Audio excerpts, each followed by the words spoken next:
Guys आज हम बात करेंगे specific heat of degenerate electron gas for free electron in metal. Degenerate का मतलब होता है लो, एंड इलेक्ट्रॉन गैस यानी कि फर्मी यानी कि इलेक्ट्रॉन गैस। ठीक है, तो हमने सबसे पहले हमने सॉलिड स्टेट एंड फिजिक्स में या कंडेंस मैटर फिजिक्स में हमने पढ़ी है डुलोंग पेटिट लॉ क्या होता है, फिर आइंस्टाइन की जो हीट कैपेसिटी होती है वो क्या होती है, डी वाई मॉडल जो होता है वो क्या होता है।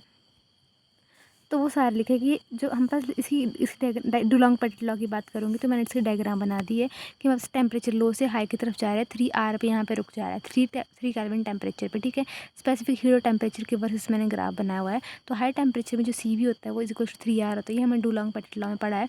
या तो हम बोल सकते हैं CV equal to 3NKT, 3NKT से मेरे पास 3R आता था। ठीक है, अब हम बात करेंगे इसके बाद मैंने आपको बताया आइंस्टाइन कोएफिशिएंट की बात करेंगे और हम दूसरी बात करेंगे डी वाई मॉडल की।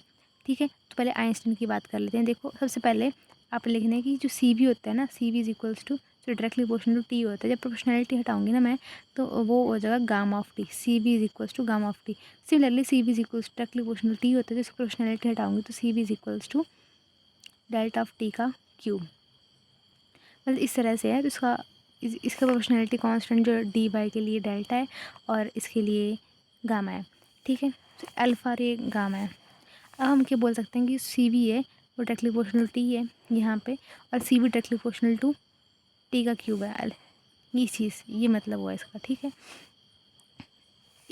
ये वाला अल्फ़ा डायरेक्टली प्रोपोर्शनैलिटी वाला नहीं, ये अलग है, ये अलग है, तो ये प्रोपोर्शनैलिटी अलग है। ठीक है, ये इससे मैं समझना, आप गाँव मत लिख देना यहाँ पे, वो अलग चीज़ें हैं। ठीक है, जो नॉर्मल बोलते हैं कि ये बढ़ेगा तो ये बढ़ेगा, वो वाला डायरेक्टली प्रोपोर्शनल है, ये अल्फ़ा है। तो अब आइंस्टाइन थ्योरी ऑफ सॉलिड क्या बोलती है, तो हमने पढ़ा है कि CV is equals to 3R होता है, लेकिन मैंने आपको बताया कि CV is equals to 3NKT भी हमने पढ़ा हुआ है। ठीक है, तो 3NK मैंने यहीं पर T की वैल्यू हमने मान लो मेरे पास ये T की वैल्यू है। ठीक है, तो हमने इस तरह से लिखेंगे। अब देखो इसको याद कैसे करोगे, ये देखो हमने आइंस्टाइन थ्योरी ऑफ सॉलिड जो होती है उसमें होती है बेसिकली, लेकिन फ़िलहाल अब तुम कितनी याद रखोगे वैल्यूज़, तो उसको याद करने का तरीका ये देखो, हम बात कर रहे हैं फर्मी एंड बोस डिस्ट्रीब्यूशंस की, है ना। तो फर्मी एंड बोस डिस्ट्रीब्यूशन में आपकी वैल्यू किस तरह से लिखी जाती थी, आपकी वैल्यू लिखी जाती है 1/e की power EK minus of mu या minus of mu upon T minus of 1। तो पूरी टर्म x मान लो EX माइनस ऑफ 1, इस पूरे का होल स्क्वायर कर दो, पूरे का होल स्क्वायर कर दिया तो समझ लो कि EX यहाँ समझ लो कि x का स्क्वायर हो गया यहाँ पे, और EX एज इट इज़। ठीक है, समझाने के लिए, ऐसे ये है नहीं एक्चुअल में, तो सिर्फ ऐसे याद करवाने के लिए। ठीक है, जहाँ पे हम क्या बात करते हैं, ये भी याद नहीं करना। ठीक है, अब हम बात करेंगे इसी की हाई टेम्परेचर, इसी की लो टेम्परेचर में। तो हाई टेम्परेचर में CV की वैल्यू क्या होती है मेरे पास, मैंने आपको बताया CV इसको 3NK ऑफ T, जिसको हम क्या बोलते हैं 3R। यहाँ पे T लिखा है, यहाँ पे सिमिलरली जैसे यहाँ पे T लिखा है। ठीक है, लो टेम्परेचर में CV 0, तो डायरेक्टली प्रोपोर्शनल T आ जाएगा। डी थ्योरी क्या बोलती है, सिमिलरली 3NKT, यही बात करें, CV is equal to 3NKT, CV is equal to 3R, मतलब वही होता है। और यहाँ पे ये T की वैल्यू जैसे मैंने यहाँ पे बनाया ना, T की वैल्यू सिमिलरली यहाँ पे वही सेम वैल्यू लगेगी, बस यहाँ पे x का 4 लग जाएगा। ये इसका था। अब हाई टेम्परेचर में CV इज इक्वल टू क्या होता है 3NK, लो टेम्परेचर में 0 कर दिया, लो टेम्परेचर में इसमें 0 कर दिया, लेकिन हमें इतनी याद करने की ज़रूरत नहीं है। ठीक है, तो CV directly equal to T का क्यूब। ये इतना सारा तुम लिख दोगे तो टीचर तुम्हारा इंप्रेस हो जाएगा, तुमने स्पेसिफिक हीट के बारे में थोड़ा डिफाइन करा है। ठीक है, अब हम बातें मेन टॉपिक के ऊपर। सो मेन टॉपिक है specific heat for free electron metal. देखो जब हमारे पास ये ग्राफ बना था ना, मतलब इसी ग्राफ की बात कर रहे हैं। ठीक है, इसके नीचे क्या फर्मी लेवल है। ठीक है, तो उस फर्मी लेवल में क्या, यहाँ ये EF है। ठीक है, ये EF है, इसके नीचे हमारे पास एनर्जी स्टेट्स हैं, हमारे पास बहुत सारे एनर्जी स्टेट्स हैं। ठीक है, तो तुम्हारा ग्राफ जो है ये लो वाले में बात कर रहे हैं, लो क्यों है ये हमारे पास। ठीक है, तो ये इसी की बात करिए, यहाँ पे हमारे पास बहुत सारे एनर्जी की स्टेट्स हैं। जब तुम्हारे पास टेम्परेचर जो होता है इंक्रीज़ करता है, जैसे बस ये डायग्राम में टेम्परेचर मेरे पास बहुत ज़्यादा इंक्रीज़ करा है, हम मान लेते हैं यहाँ पे 3 केल्विन तक इंक्रीज़ करा है, तो इलेक्ट्रॉन जो होते हैं वो एक्साइट हो जाते हैं। ठीक है, एक्साइट हो जाएंगे तो ऊपर वाले स्टेट्स में चल जाएंगे वो। ठीक है, तो एक्साइट करेंगे तो उनकी जो एनर्जी होगी वो कितनी होगी, 3E is equals to K of T। क्योंकि देखो हमारे पास एनर्जी क्या होती है, E is equals to K of T होती है, E is equals to H nu भी होती है। इन दोनों को याद रखना है आपने।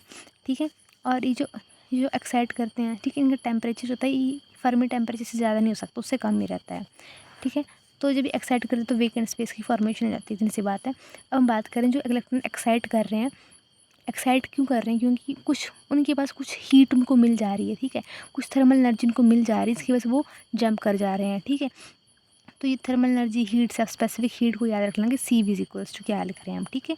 देखो अब मेरे को पता है सी वी इज इक्वल्स टू, हमने स्पेसिफिक हीट क्या निकाली, 3 NKT या 3 ये होती है मेरे पास, ठीक है। तो जो एक्साइटेशन हो रही है उसकी वजह से हो रही है। तो देखो तो मान लो तुम्हारे पास हाफ इलेक्ट्रॉन एक्साइट कर रहा है, ये तुम्हारे पास अगर मानते हैं 100 इलेक्ट्रॉन एक्साइट करते हैं, उसको हम बोलते हैं 100 of KT। हाफ इलेक्ट्रॉन से एक्साइट करेगा हाफ ऑफ KT, ठीक है। यहाँ पे हाफ ऑफ KT, लेकिन हमने वैल्यू क्या होती है, C is equals to specific heat is equal 3 N of KT, 3 NKT into half electron हमारे पास एक्साइट हो जा रहा है, ठीक है।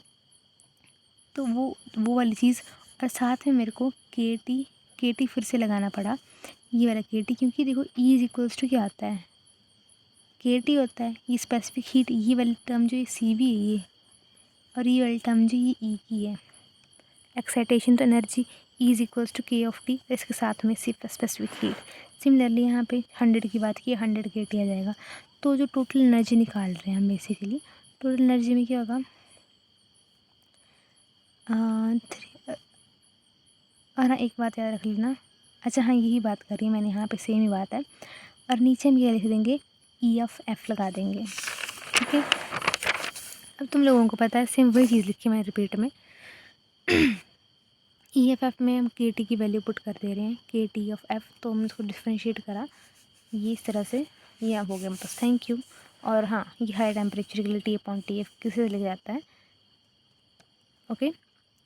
यहाँ पे जो कॉन्ट्रीब्यूशन होती है ज़्यादा होती है देन लैटिस कॉन्ट्रीब्यूशन, तो specific heat and low temperature there will be electronic contribution more as compare to phonons. और हाँ जो बेसिकली समझने वाली बात मैंने आपको यहाँ पे बता दी। और यहाँ पे की जो टोटल एनर्जी होती है एक्साइटेड इलेक्ट्रॉन की, E is equals to N excited into KT, क्योंकि E is equals to KT होता है, यहाँ पे वही चीज़ आती है, मतलब वही चीज़ लिखी मैंने यहाँ पे, ठीक है। Thank you.